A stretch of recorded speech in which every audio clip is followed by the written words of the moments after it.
Nothing Personal starts in 30 seconds.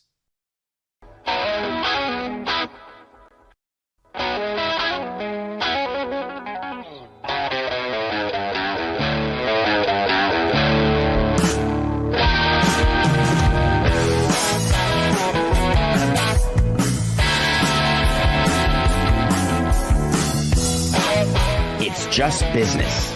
This is Nothing Personal. Here you go. Here you go.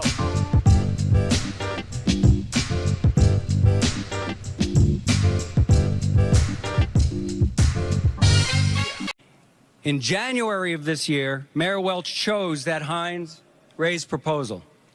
Today, we celebrate coming to terms on an agreement to make that plan a reality. Major League Baseball is here to stay, right here. I have no interest in working with this ownership group.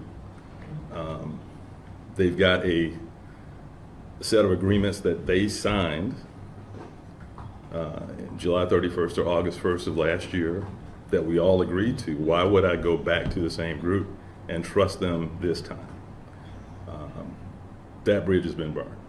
We'll meet our obligations. If there's a new ownership group, I'm perfectly willing to have that conversation. The first voice you heard and the first face you saw was Stu Sternberg in September of 2023, celebrating the eternal quest for a new stadium and celebrating the fact that the Tampa Bay Devil Rays, nay, the Tampa Bay Rays, would be in St. Petersburg in perpetuity.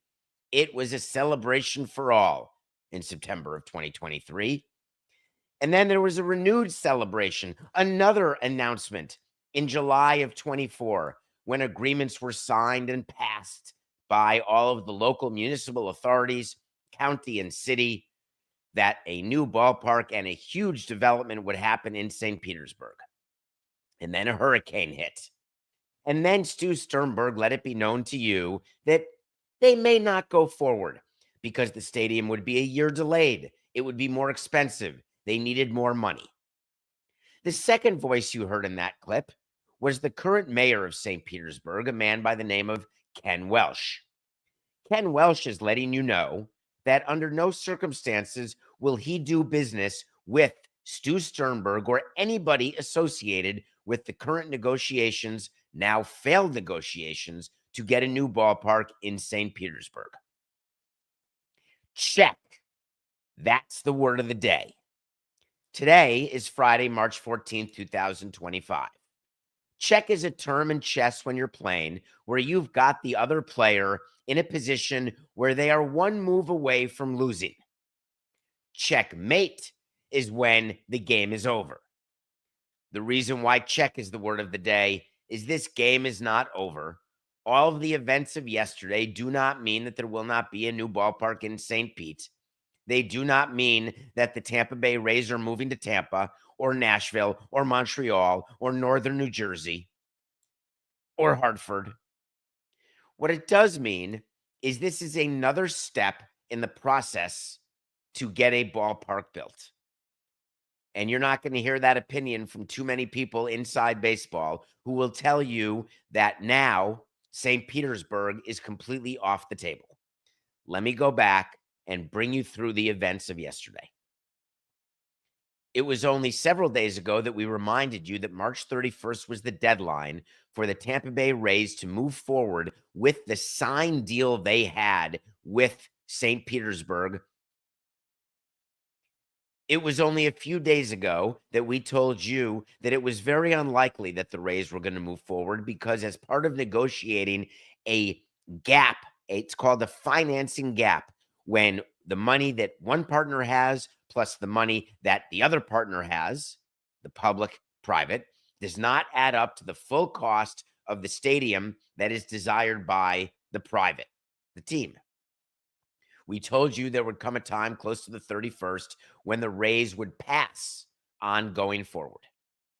Well, on March 13th, not March 31st, and I don't believe it was a dyslexia issue, what I do believe is that they decided to announce yesterday that they were not going to go forward as the deal is currently constituted. Stu Sternberg followed a playbook where he called the mayor before going public, before releasing something to the press that said, hey, mayor, we are not going to do this deal the way we've told you we weren't going to do this deal, the way we've been at the table with you since the hurricane, talking about fixing the trop, talking about understanding the gap that exists. We're not going to sign and go forward with our responsibilities for the signed deal that we have. So then they did a press release. And what struck me about the press release is that there was no understanding that there needed to be some sort of explanation. Instead, what the Tampa Bay Rays decided to do in their press release was to talk about the hurricane. They started their press release by saying opening day's coming, by saying we're playing at Steinbrenner Field. It's going to be intimate. It's going to be amazing. And then went into the hurricane, that we're all recovering from the impacts of the hurricanes, that we're grateful for the support of our fans and the wider Tampa Bay community. And then in paragraph 3 of a 2-page release, this was the money paragraph. After careful deliberation, we have concluded we cannot move forward with the new ballpark and development project at this moment. A series of events beginning in October that no one could have anticipated led to this difficult decision. The hurricane ended up being the impetus for Tampa, Stu Sternberg, the owner, to get out of the deal he had agreed to. It is absolutely allowed in 98% of contracts that I've dealt with. There's something called the force majeure clause. A force majeure clause is something that you didn't do, that the other signatory on the agreement didn't do. It's something that just happens in the world that no one could have expected, that no one could have planned for, and that no one can be blamed for. When you invoke a force majeure clause in a legal document, basically, for all intents and purposes for this non-law school class, that means the agreement is done and you are not on the line either for specific performance, which is one of the remedies for a contract dispute where one side is forced to fulfill the obligations inside that contract. If it's force majeure, there's no specific performance. Hey, you've got to do that. In addition, there's no damages. When there is a force majeure clause that's invoked, one side does not have to pay damages to the other side for the contract disappearing.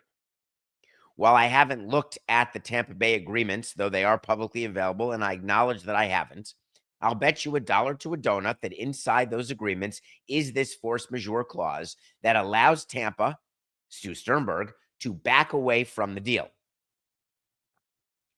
But then in the press release, they went further. They wanted you to know, quote, our commitment to the vitality and success of the Rays organization is unwavering. Irrelevant. Don't know why it's in there.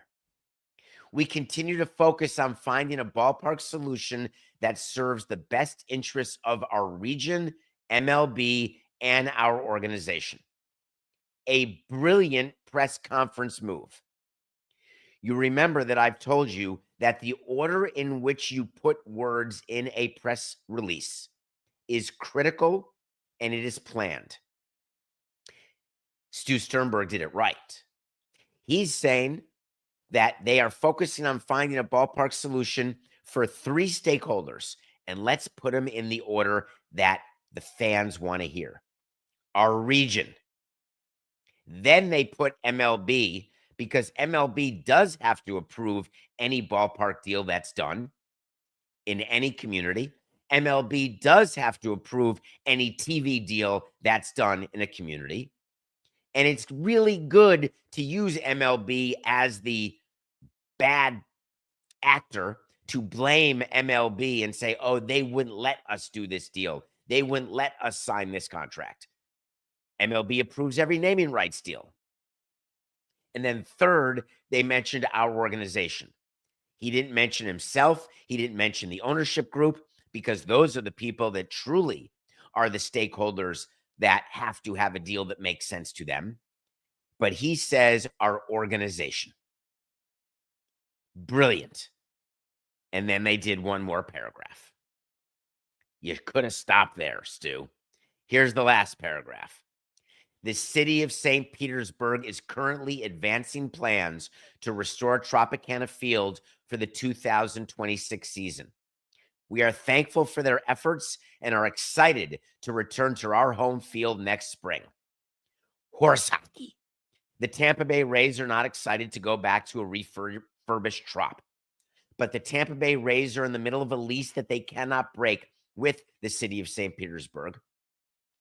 In that lease, there is a provision that if there is a natural disaster like a hurricane or anything that closes the Trop for a period of time, the lease gets extended by the amount of time you are out of the Trop. The city of St. Petersburg has to refurbish the Trop and repair the Trop, but in return, the lease gets extended. So the Rays have 3 more years in the Trop once it reopens for business. And the city of St. Petersburg is meeting later this month to approve the funds required to fix the Trop, which is going to be reportedly $55 million. Take the over if DraftKings will offer it to you. There is a tremendous amount of money that will have to go in. There will be lawsuits with insurance companies, etc., with FEMA. But the reality is that construction will have to start immediately this month in order to get the Trop ready for 2026. Also not mentioned in the press conference release and the press statement is that Hal Steinbrenner next year is not going to be as nice as Hal Steinbrenner was this year. Remember, when the hurricane hit, Tampa was homeless. Hal Steinbrenner stepped up and said, "Come into my home. Play your games at Steinbrenner Field. We'll move our minor league team to the backfields for a season. We will let you operate the ballpark. We will get paid our expenses by MLB.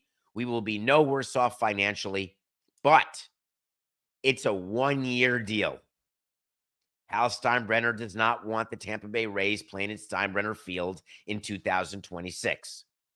Stu Sternberg knows that he needs a place to play in 2026, or else he could lose his franchise.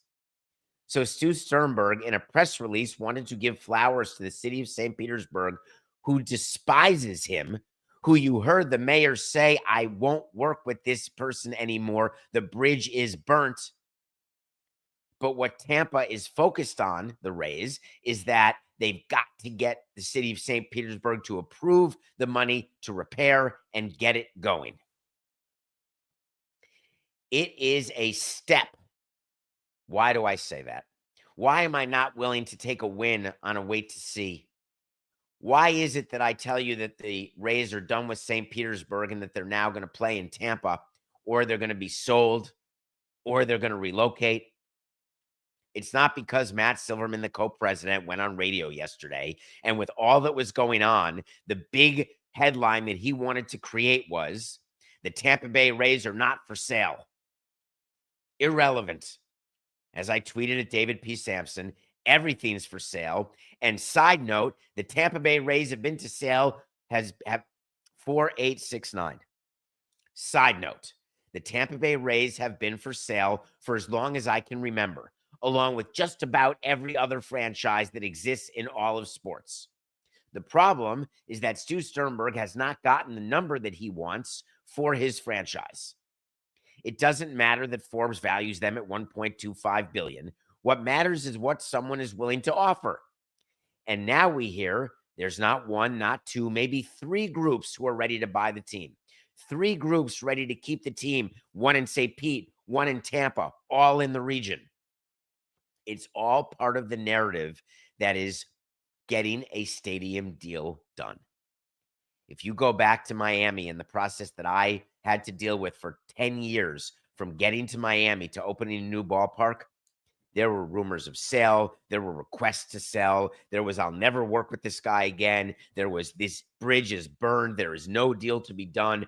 All of these steps have happened, and they're all part of the gnarly process to get a deal done.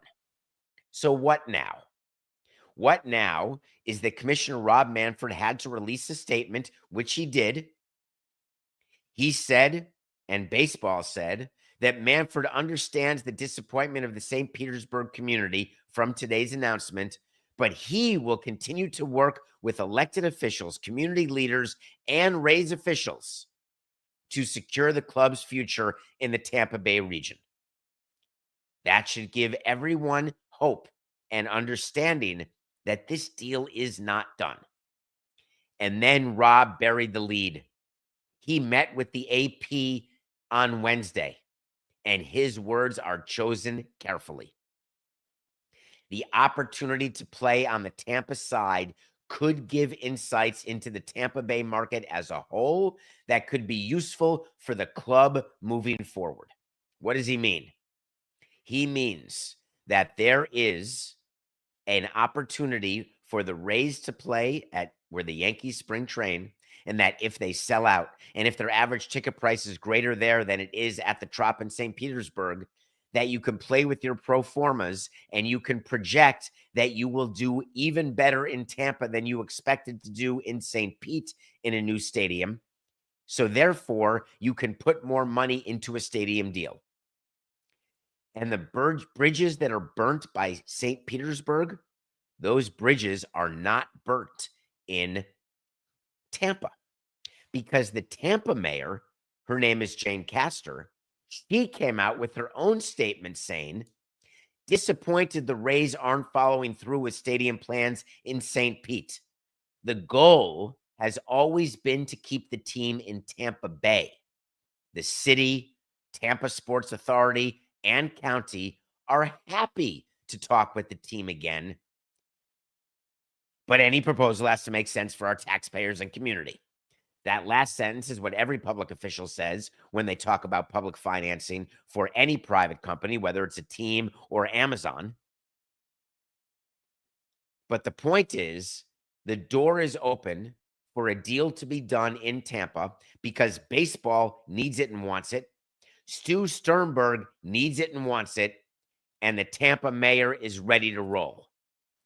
So do I think that's the next play? Do I think that's the play that's been in play from the beginning?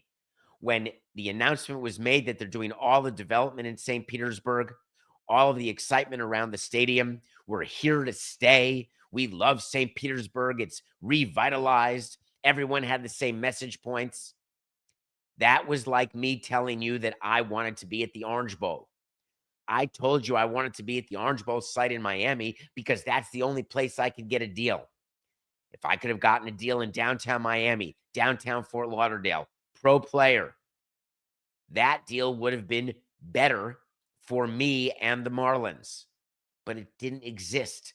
So therefore, we built at the Orange Bowl when we ran out of time. The Tampa Bay Rays have not run out of time. The hurricane has provided them an extra year of runway, an extra year to negotiate. When you know you're not at the edge of darkness, falling off the cliff, hanging on by your manicured fingernails, then you keep negotiating because you can keep getting more money from the public sector. Meanwhile, baseball's got plenty of other problems they're dealing with other than what's happening in Tampa. I don't long for the days of Bud Selig. I miss Bud Selig. I miss my early days in baseball with him as commissioner. I miss him drinking his Diet Cokes while we were a Pepsi-sponsored industry. I miss him swearing at me and yelling at me for bad signings from my first day on the job with Grady Sizemore to his last day on the job with whatever our signing was in 2013 or 14. But one thing you knew when Bud Selig was commissioner is that if you spoke out of school as an owner or president, you were screwed. He was going to call you up and threaten your family. and of course, he's not mafia. I don't mean that literally, but you did not cross Bud Selig, because Bud Selig learned a lesson back in 1994 when there was a strike lockout that caused the cancellation of the 94 World Series. The beginning of the end for the Montreal Expos, quite frankly. The issue that existed in 94, which was before I was in the game, was that you had owners versus owners fighting. You had owners versus owners in factions and cliques trying to figure out how to get more from other owners before they could even get into fighting with players. Bud Selig put an end to that. And for my entire time in the game, 1999 to 2014, when Rob Manfred took over as commissioner, you did not see owner v. owner.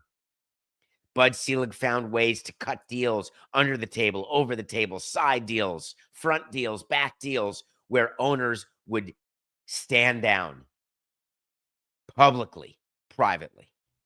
Rob Manfred, as commissioner, has chosen a different path. His path is that he doesn't need unanimity. His path is that a 23-7 vote is good enough to effectuate change.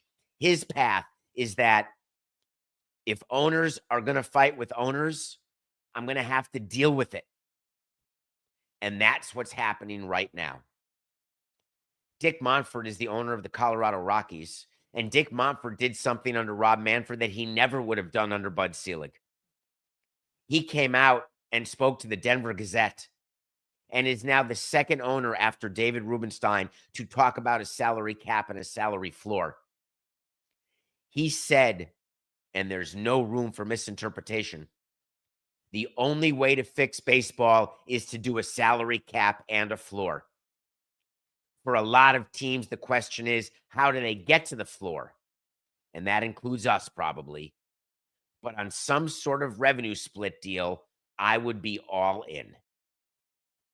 This is not news to Nothing Personal listeners, because I've told you the problem with the salary floor is that there's so many teams under what the union would agree to as the floor that those teams would need a subsidy from the higher payroll teams above the existing revenue sharing to gift these teams below the floor money in order to get them to the floor. And then you've got owners giving even more money to teams to increase their payroll that is used to beat them. Remember how angry the Yankees were that they gave us money in 2003 to beat them in the World Series. Now calculate and think about 5 teams giving money to 5 teams and those 5 teams winning and having better records and more success than the 5 teams who gave the money. Look no further than the aforementioned Tampa Bay Rays, who have the 3rd best record in baseball since 2008. Owners of the Dodgers and the Red Sox and the Cubs are not, and the Yankees and the Mets are not standing on line, waiting and hoping and praying to give more money to the Tampa Bay Rays. The concerning part about what Dick Monfort did is not that Rob Manfred has a different plan than Bud Selig. It's not that there's a bunch of new owners who don't necessarily act in the best interests of the game. They act in the best interests of themselves and their investment in their team. Rob Manfred has it much harder than Bud Selig because the cost of entry for these new owners is so much higher than the owners who bought teams under the Bud Selig reign.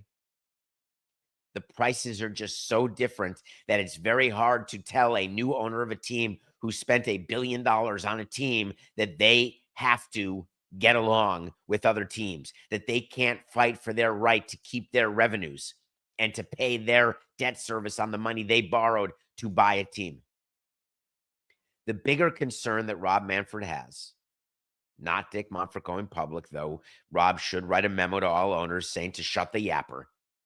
The bigger concern is that he is roughly a year and a half away from the expiration of a current CBA, and he does not have owner alignment. And owner alignment takes time. Owner alignment takes horse trading. Owner alignment takes backroom deals. Owner alignment has to start now. The process of getting owners to understand that the industry and peace with the union, that the growth that the national media deals that Rob is looking for with Noah Gardner in 2029, which they're going to get, that or 2028, that all of that requires labor peace, and all of that requires commonality of interest and purpose. I am extremely concerned about the labor situation in baseball. We will find out over the next 15 months how it unravels, and we will keep talking about it. I don't miss many opportunities to criticize the Miami Marlins and Derek Jeter. You know that if you listen to the show. It's not that it's personal. It's that I believe that every move that Derek made before he got fired was wrong, and it was. The current Marlins, run by Bruce Sherman and their president of baseball operations, Peter Bendix, they've made some PR mistakes, no doubt. I don't view yesterday as one of them, but the rest of the country seems to. You see, the Marlins did something yesterday where they publicly announced that they are starting a practice squad. A practice squad consisting of former collegiate and former professional baseball players, where they are looking for players to go to Jupiter, Florida, get paid $150 and play games against existing Marlins minor league teams. Do you know how many other teams do this?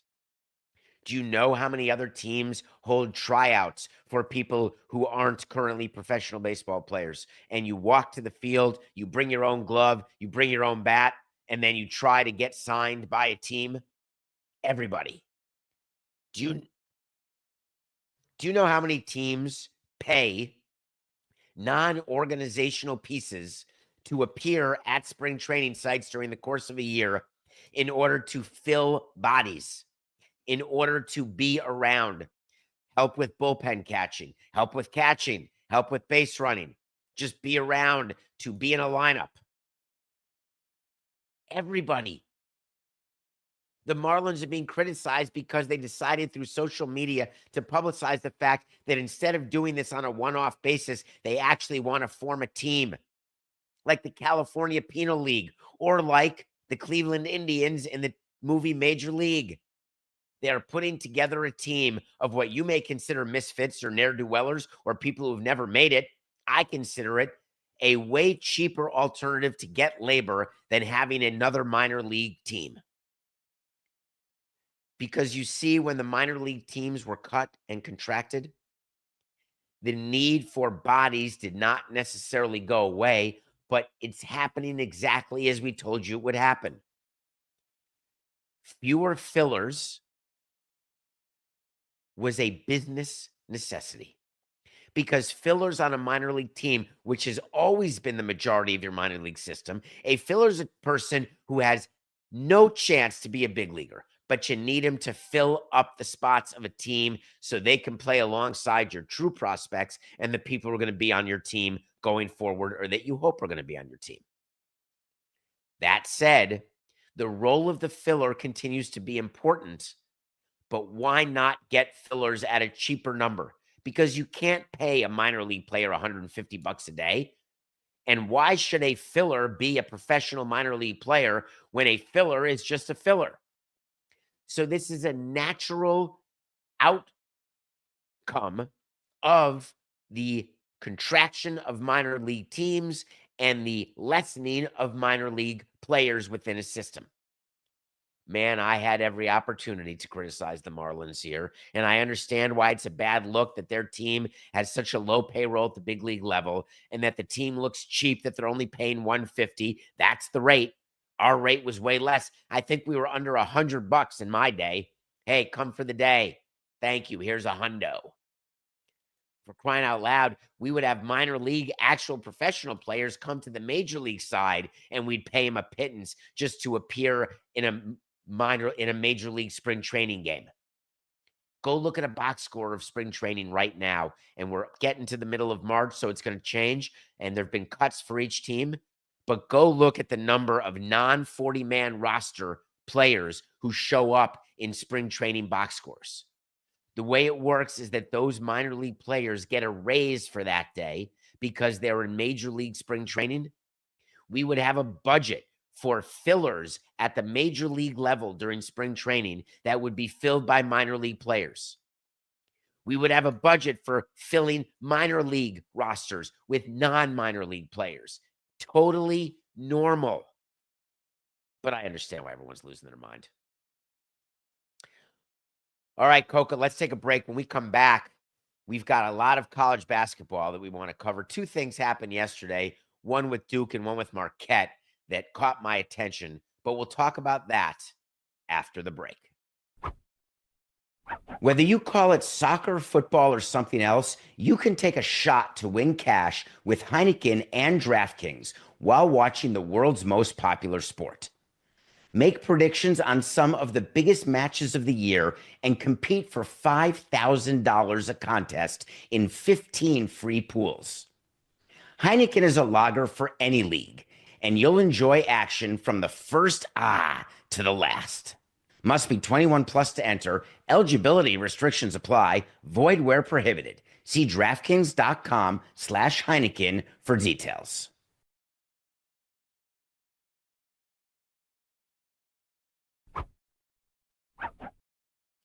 Welcome back to Nothing Personal. It's Friday. We made it through another week. Thank you for all of your time and attention.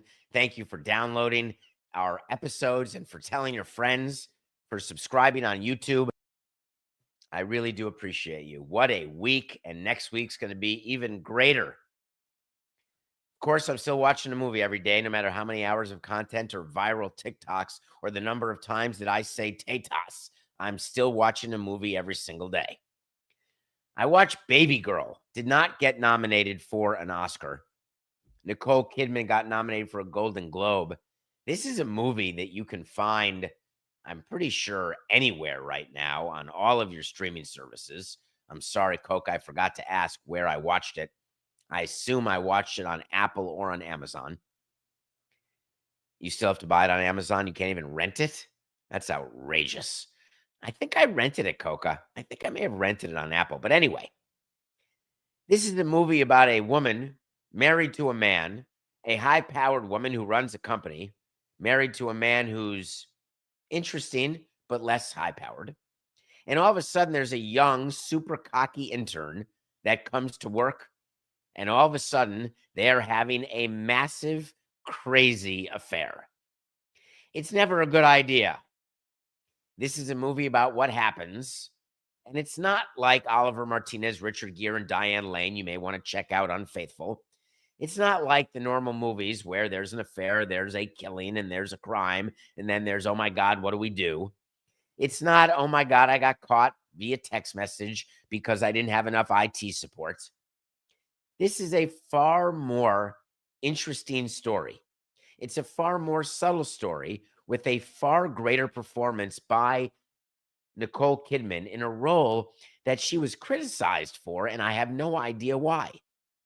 If you have an opportunity to watch Babygirl, you should take advantage of it. Depending on your family situation, you may not want to watch it with your significant other. That proviso brought to you by David Samson. College basketball, my sweet spot. It's really not. I'm not a college basketball guy. I admit it. It doesn't make the show any less compelling. But when there's stories that come up, of course I'm going to talk about it. Of course. Look at that. I have a negative reaction just to saying college basketball. I don't know why that happened. I'm sorry. It's Friday. The voice is going. Thank you. I forgot to mute during that gurgle and swallow. Hi, I'm David Samson. We're back. 16 minutes to the weekend. We've got this. All the conference tournaments are going on. Automatic bids to March Madness. I'm going to do a bracket for sure. Certain teams, no matter how they do in their conference tournament, are going to be in the NCAA tournament. Duke is one of them.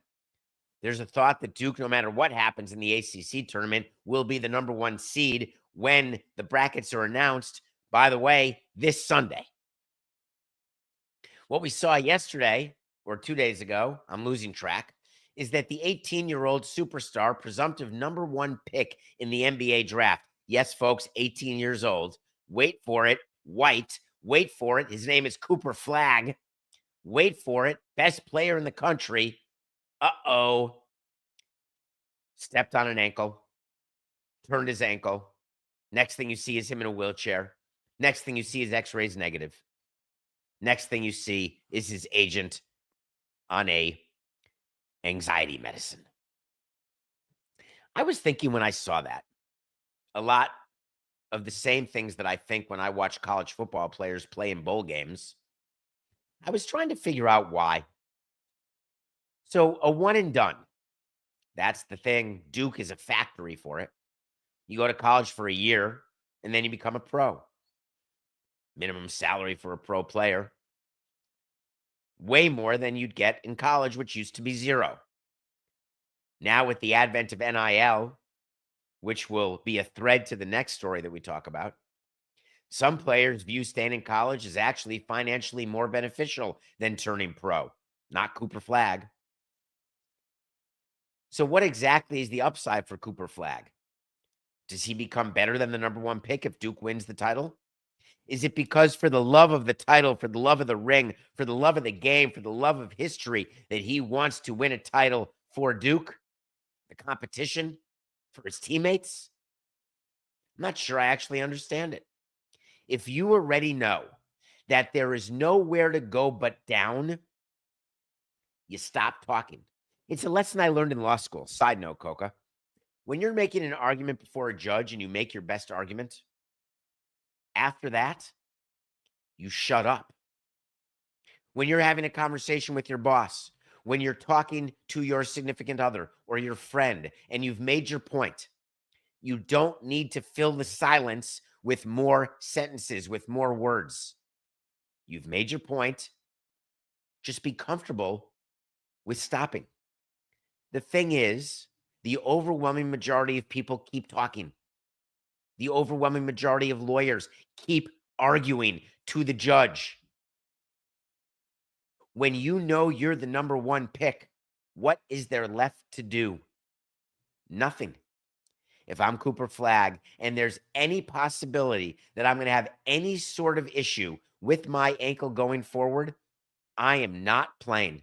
I don't care that Duke will then not win the tournament, or that Duke may not be the number 1 seed, or that Duke may not make it through the second round of the first weekend of the NCAA tournament. It is wholly irrelevant to me. It will be interesting to see what Cooper Flagg does, but if he is hurt, he ought not play. I feel for Shaka Smart. I really do feel for you. Shaka Smart, is there a chance, Coca, that anyone got that? Anyone? Shaka Khan, I feel for you. No? All right, I'll move on. Come on, 42% of our audience. You better be laughing. I do feel for you, Shaka. Shaka Smart is the coach of Marquette, and they are doing something at Marquette that fascinates me, not because it's where Dwayne Wade went to school, not because I love Milwaukee so much. I'm a Badger. But the Marquette coach is doing something that very, very few other coaches are doing. He has made it very clear that in his mind, his players should not have agents. As a matter of fact, Shaka Smart has gone so far as to refuse to negotiate with agents. He has told his players and his recruits that no matter whether they have an agent who takes 3%, 5%, up to 10%, Busconi's up to 80% in perpetuity, that the money they will receive from Marquette's NIL pot is not going to change. Marquette and their coach is making allocation decisions and then informing players. It was a dream for me to have my players not have agents, because those agents are protective of the players when it comes to termination language, when it comes to guarantee language, when it comes to things that a player or any non-lawyer would have no way of matching up to us negotiating against them. These NIL deals are complicated. It is not like an employee's salary, no matter how badly Coca wants it to be the case, no matter how badly you have all heard the narrative that NIL just means that college players are now employees. To me, they are employees, but they don't have the protections. NIL contracts have been violated. NIL payments have been missed. NIL payments have been promised, and then those promises have been broken. The reason why you need a representative is to protect you in those instances. It is shocking to me that Shaka Smart has been allowed to get away with this.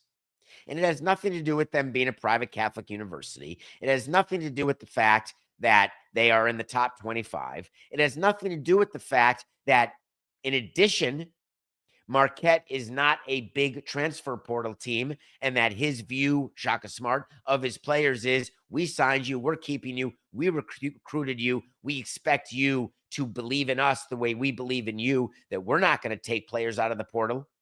Therefore, you're not allowed, and don't put yourself in the portal. What he's trying to do is get all of his players to believe in the cult of smart. And I'm very familiar with what coaches try, with what agents try, because agents try to get their players to never be put in a position where they will go to another agency. For crying out loud, Matt Sosnick in Major League Baseball would have his players tattoo his name on his arm.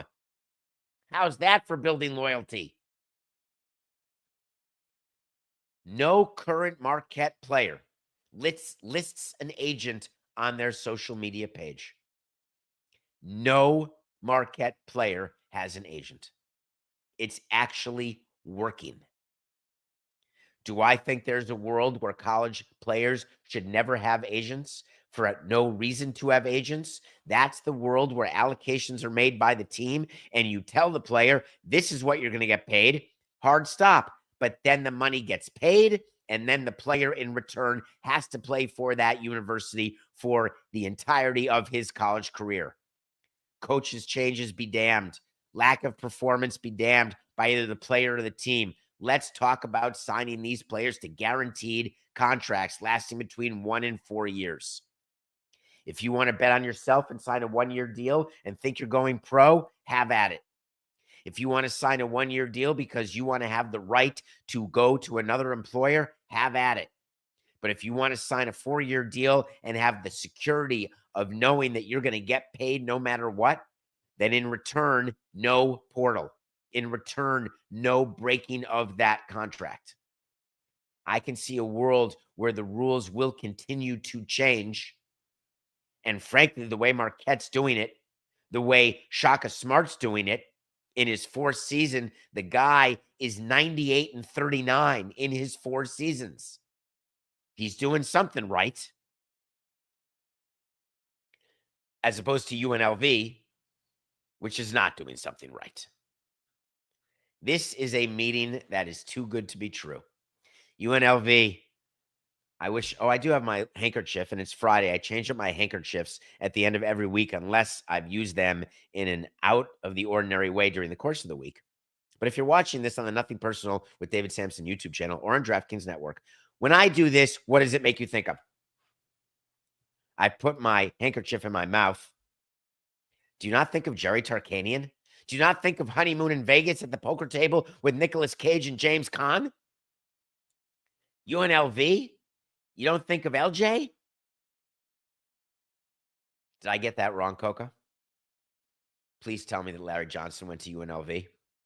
Please tell me that I'm remembering that UNLV team with Stacey Augmon and Greg Anthony. Is it a totally different team? I may be totally mixing up teams. I'm sorry, Coca. Oh, they did. Yeah. Sharp as a tack. It's a sieve. Not. Eric Harper is the athletic director of UNLV. He met with his board. Every school has a board of regents, and some of them call it a board of directors, whatever it's called. The administrative council, university council, it doesn't matter. The athletic director met with his board and said, "Hi, my name is Eric Harper. I am putting up my right hand and my left hand on the Bible, and I'm telling you that we've got a football coach. His name is Dan Mullen.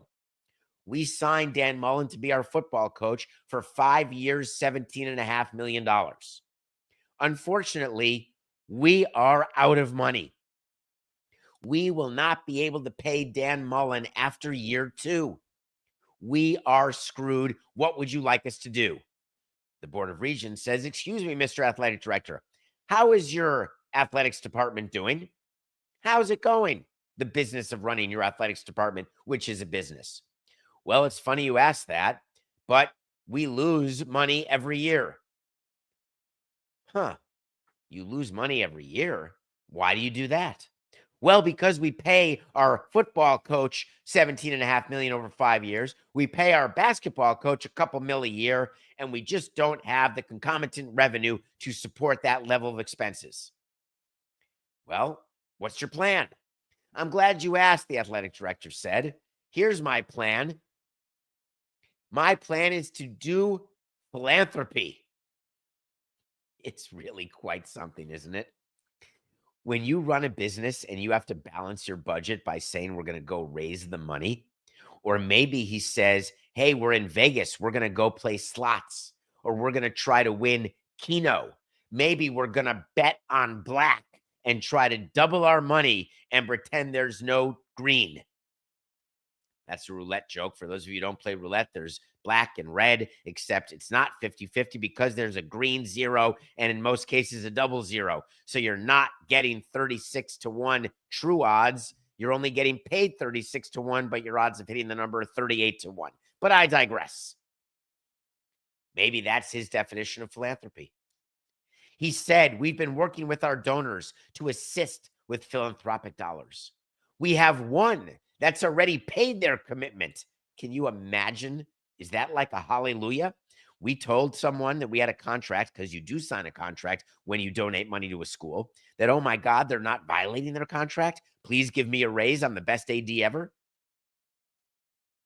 I find it all to be shocking that there is that level of irresponsibility that they signed Dan Mullen to this contract. If I'm Dan Mullen and I'm reading this, how do you feel about your job?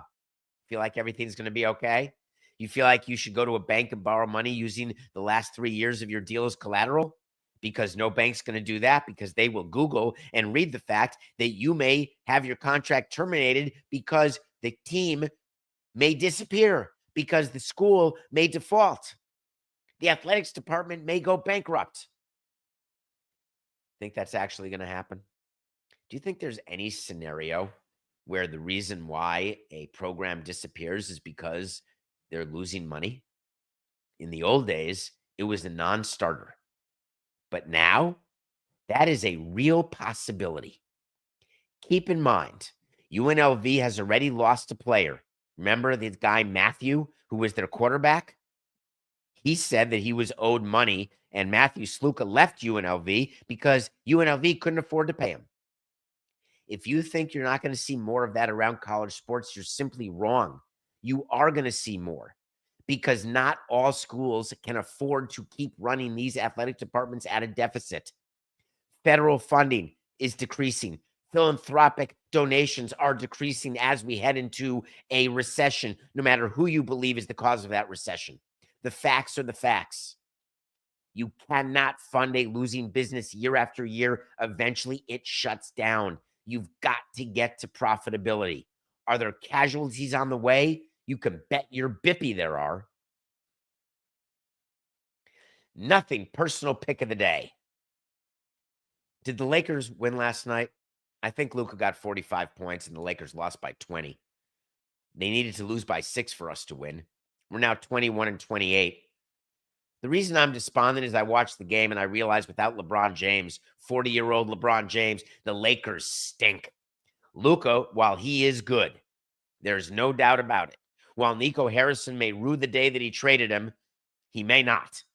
Because Luka on the Lakers, without LeBron, they are a team that does not deserve to be on the court with any playoff team. Forget being a 4th seed or a 3rd seed. They are not good enough to get out of the first round. So you better hope that LeBron's groin gets fixed, and I mean in a hurry.